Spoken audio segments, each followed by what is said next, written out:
Sunday, January 2nd, 2022. The Epiphany of the Lord. Happy New Year to all.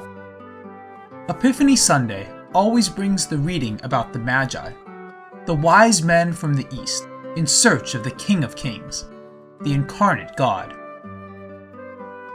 Every time we celebrate the Feast of Epiphany, I feel it nearly impossible to escape the sway of the poem of T.S. Eliot, The Journey of the Magi. The poem narrates the temptations and hardships, the visions and hallucinations the wise men come across during the journey to find God. What did the Magi expect to get in return for making that dangerous journey? The Magi were making no conquest expedition. They were not kings. They were just wise men. They were not there to make an alliance. They take the tedious journey with only one purpose: to worship Him. True worship. That is what they did when they saw Him. On the way, they had wandered into a palace in search of Him, but He was not there. We admire in them the willingness to accept the truth that the King is born in a manger. They were in search of truth and would not be satisfied by anything short of that. They were perhaps overwhelmed by the truth of the Messiah. He was not in the palace, but in a God-forsaken cattle shed. Well, in that God-forsaken place, where ordinary people would never go, they were daring to search for God.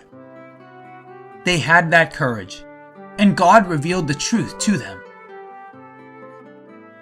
While lost in the palace, they were enticed into false worship. Herod wanted them to let him know where the newborn king was, so that he could go and worship too. Herod is making an evil intent to kill the child, and thus is seeking an easier route to find him. He does not want to begin his own search to find God. He wants to imitate the routes that others have taken. Herod is also a metaphor for self-seeking worshippers. Worshippers of false images. They are unwilling to let go of the comfort of their securities and want to appear to be worshiping God. Pope Francis says that this is not worship of God, but worship of oneself. Very often, the false desire for worship originates from those who worship themselves. At last, the Magi reach the presence of the truth and worship. At the end of every true search for God is worship. True worship. The anecdote of the visiting Magi is complemented by the story of Artaban, the other wise man. Artaban could not catch up with the caravan of the other wise men. By the time he reached Bethlehem, he learned that the family had escaped to Egypt for fear of the king seeking to kill the child. So he went to Egypt and other places in search of the king. A search that lasted 33 years. During the 33 years of his search, he sold his treasures to save a child, a woman, and many others. Finally, when he dies, he hears a voice telling him that whenever he helped the needy, he was helping that king himself. What captivates me in this story is how Artaban unwillingly makes an alternate way to find God by selling all his treasures to help the needy. Artaban makes a perfect model for Christians today who are still seeking to find God. Find Him in the poor.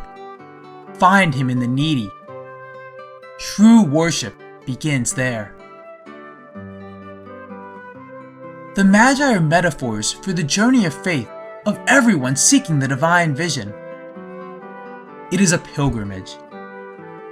The goal of the seeker is to attain a blissful divine vision.